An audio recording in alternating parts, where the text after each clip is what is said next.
আসসালামু আলাইকুম।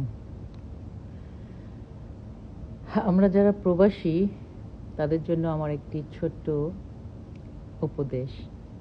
আপনি যখন নিজের দেশ ছাড়বেন তখন আপনাকে সাথে সাথে অনেক কিছুই ছাড়তে হবে।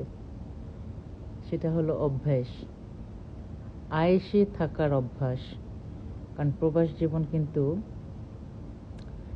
হয়তো একটা টাইমের পরে আয়েশি হয়, কিন্তু বিগিনিংটাতে অনেক স্ট্রাগল করতে হয়। এটা আপনার মাথায় গেঁথে রাখতে হবে। কোনো প্রকার আলসেমি বা নাকুচামি বা এটা না ওটা না এমনটা না এমনটা না, এই টাইপের ফাঁসি হওয়া যাবে না। পরিস্থিতি পরিবেশের সাথে নিজেকে অ্যাডপ্ট করতে শিখতে হবে।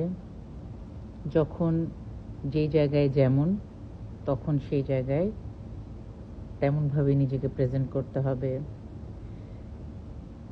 সবাইকে রেসপেক্ট করতে হবে, সব ধর্মের মানুষকে, সব কালারের মানুষকে, এবং সব কিছুতেই ইমোশনাল হওয়া যাবে না। মানে কেউ কিছু বললো সেটাতে আপনি সাথে সাথে রিয়াক্ট করলেন, এটা করা যাবে না।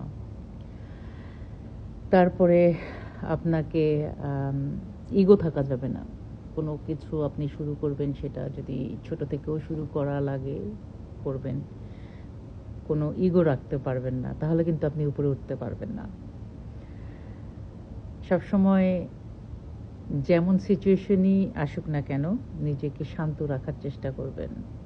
নিজে যদি শান্ত না থাকেন তাহলে কিন্তু, যেহেতু আপনি ভিন্ন দেশে ভিন্ন কালচারে, আপনি কিন্তু একটা মানে ম্যাসাকার হয়ে যেতে পারেন। এই জন্য আপনাকে নিজেকে শান্ত রেখে আপনাকে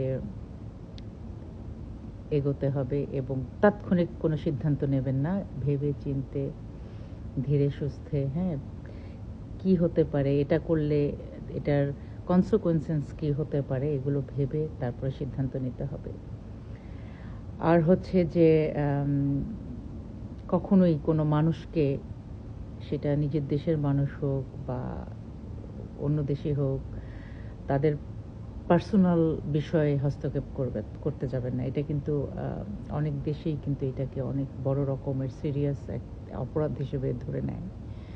আপনি কারো পার্সোনাল বিষয়ে জিজ্ঞাসা করবেন না, কারো পার্সোনাল মোবাইল নাম্বার চাইবেন না, কারো কেউ ম্যারিড কি ম্যারিড না, মানে পার্সোনাল কোনো কথাতেই যাবেন না। কখনো কাউকে দেখে বলবেনও না যে তুমি তুমি মোটা হইছো, কি তুমি শুকায় গেছো, কি তোমাকে এমন লাগতেছে কেন, হ্যাঁ, তুমি কি টায়ার্ড। মানে অনেক বিষয়ই আছে যেগুলো কিন্তু আপনাকে যদি কেউ প্রবলেমে ফেলতে চায়, তাহলে কিন্তু আপনার সাধারণ সহজ সরল কথাটাকে কিন্তু অন্যভাবে উপস্থাপন করে আপনাকে প্রবলেমে ফেলতে পারে। তো এই জন্য প্রত্যেকটি স্টেপ বুঝে শুনে সুন্দর করে আপনাকে অতিবাহিত করতে হবে। যেহেতু আপনাকে মনে রাখতে হবে যে আপনি কিন্তু নিজের দেশের মাটিতে নেই, অন্য দেশের মাটিতে, অন্য দেশের রুলস ল, এগুলো আপনাকে মেনে চলতে হবে। তো ভালো থাকবেন। আল্লাহ হাফেজ।